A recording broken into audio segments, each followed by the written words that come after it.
किसी नगर में एक बूढ़ा ब्राह्मण रहता था। उसकी पत्नी का देहांत हो चुका था। उसका एक बेटा था। उसने अकेले ही अपने बेटे को पाल पोस कर बड़ा किया था। ब्राह्मण बचपन से ही ग्यारस का व्रत करता था। जब उसका पुत्र बड़ा हुआ तो संस्कारी लड़की देखकर ब्राह्मण ने अपने पुत्र का विवाह कर दिया। कुछ दिन के पश्चात ग्यारस का दिन आया। ब्राह्मण ने बहू से कहा, मैं ग्यारस का व्रत करता हूँ, तुम आज साफ सफाई करके चाय बना देना। मैं ग्यारस के दिन सिर्फ चाय पीता हूँ, बाकी आज के दिन मैं कुछ भी खाऊंगा पीऊंगा नहीं। ब्राह्मण के कहे अनुसार बहू ने साफ सफाई की।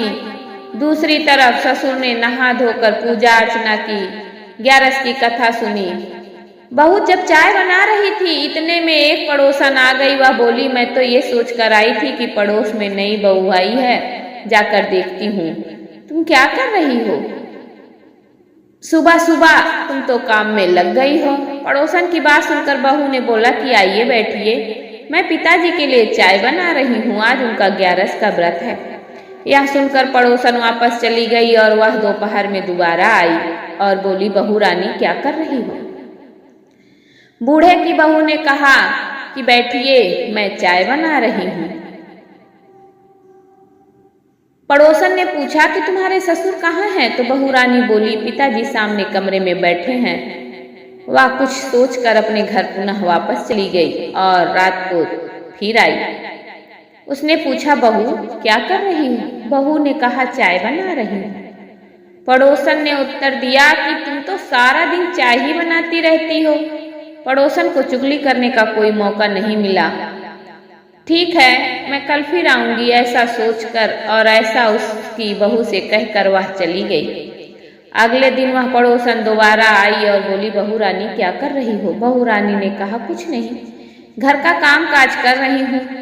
तो वह पड़ोसन बोली कि कल मैं 3 बार तुम्हारे घर आई और तीनों बार बात करने का मौका नहीं मिला। तुम्हारे ससुर ग्यारस का व्रत क्या करते हैं? तुम सारा दिन चाय ही बनाती रहती हो। चीनी, चाय पत्ती, दूध का खर्चा नहीं होता क्या? बहू ने कहा कि कह तो आप ठीक रही हैं, अब की बार जब ग्यारस आएगा तो मैं पिताजी को व्रत नहीं करने दूंगी। अगली ग्यारस आने पर बहू ने अपने पति से कहा कि क्या पिताजी रोज रोज ग्यारस का व्रत करते हैं और सारा दिन चाय पीते रहते हैं, चीनी चाय पत्ती का बड़ा खर्चा होता है। ब्राह्मण का पुत्र अपनी पत्नी की बात को अनसुनी करके बाहर चला गया। थोड़ी देर बाद ब्राह्मण आया और बहू से बोला, बेटी चाय बना दे। बहू बोली, मुझे नहीं बनानी चाय, बहुत खर्चा होता है, सारा दिन बर्तन साफ करने में लगी रहती हूँ। चीनी, चाय पत्ती, दूध, इन सब में बड़ा खर्चा आता है, अपनी ग्यारस बेचकर उसी से चाय पी लो। बहू की बातें सुनकर ब्राह्मण बहुत निराश हुआ। उसने बहुत से दुखों को सहते हुए अपने पुत्र को पाल पोस कर बड़ा किया था। अब इस बेटे की बहू से ये जवाब मिल रहा है। ऐसे दुखी हो ब्राह्मण ग्यारस बेचने चल दिया। नगर में घूमते घूमते ग्यारस माता पर भरोसा करके वह बोलता रहा, कोई मेरी ग्यारस ले लो, कोई मेरी ग्यारस ले लो। रानी महल में अपनी छत पर खड़ी थी। जब उसने ये सुना कि कोई बूढ़ा ब्राह्मण ग्यारस बेच रहा है तो वो नीचे उतर कर आई और दासियों को बोली कि ग्यारस भी कोई बेचने की चीज है, जाकर देख कर आओ कि बूढ़ा ब्राह्मण ग्यारस के बदले में क्या मांग रहा है। तो दासियां बूढ़े ब्राह्मण को बुलाकर लेकर आई। बूढ़े ब्राह्मण के पैर घूम घूम कर सूज गए थे। रानी ने बोला, पहले चाय पी लो। ब्राह्मण बोला, नहीं, मैं चाय नहीं पीऊंगा, ग्यारस को बेचकर जो पैसे मिलेंगे उसी से चाय पी लूंगा। रानी ने बोला, ग्यारस भी कोई बेचने की चीज है? पर ब्राह्मण अड़ा रहा और कहने लगा, मैं तो ग्यारस बेचूंगा। तब रानी ने राजा को बुलाया और बताया कि बूढ़ा ब्राह्मण ग्यारस बेच रहा है। यह ब्राह्मण बहुत दुखी है, आपसे मेरी प्रार्थना है कि इस ग्यारस खरीद लें। तो राजा ने कहा कि ठीक है, मैं तुम्हारी ग्यारस खरीद लूंगा। जब राजा ने ऐसा नगरी में पूरा पीट गया कि रानी एक ब्राह्मण से ग्यारस खरीद रहे हैं। सभी लोग राजा के महल की तरफ आने लगे।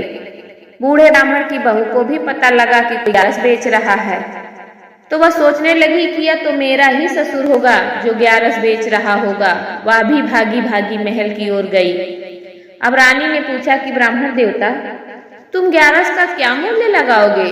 तो ब्राह्मण बोला, एक तराजू ले आओ, एक पलड़े में मैं बैठूंगा और दूसरे पलड़े में कुछ भी मूल्यवान दे देना।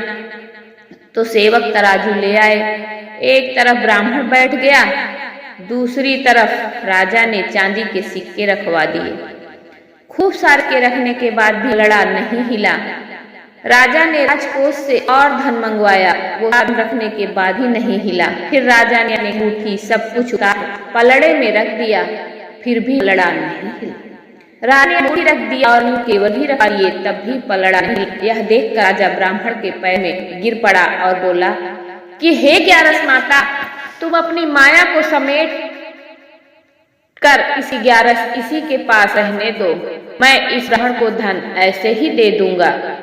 यह सब देखकर बहू भी ससुर के पैरों में गिर गई और कहने लगी कि पिताजी, मुझसे जो गलती हुई है उसके लिए मुझे क्षमा कर दे। मैं किसी के सिखाए में आकर ऐसा करने लगी थी। आज के बाद कोई ऐसी गलती नहीं करूंगी, अपने घर चलो। राजा ने खूब सारा धन देकर उनको विदा किया और जब बहू घर आई तो देखा कि घर में मौज ही मौज है। ब्राह्मण का घर ग्यारस माता की कृपा से और राजा के दिए हुए धन दौलत से चमचमा रहा था। हे ग्यारस माता, जैसे आपने ब्राह्मण देवता पर कृपा की, वैसे ही अपनी कृपा हम सब पर बनाए रखना। बोलिए ग्यारस माता की जय।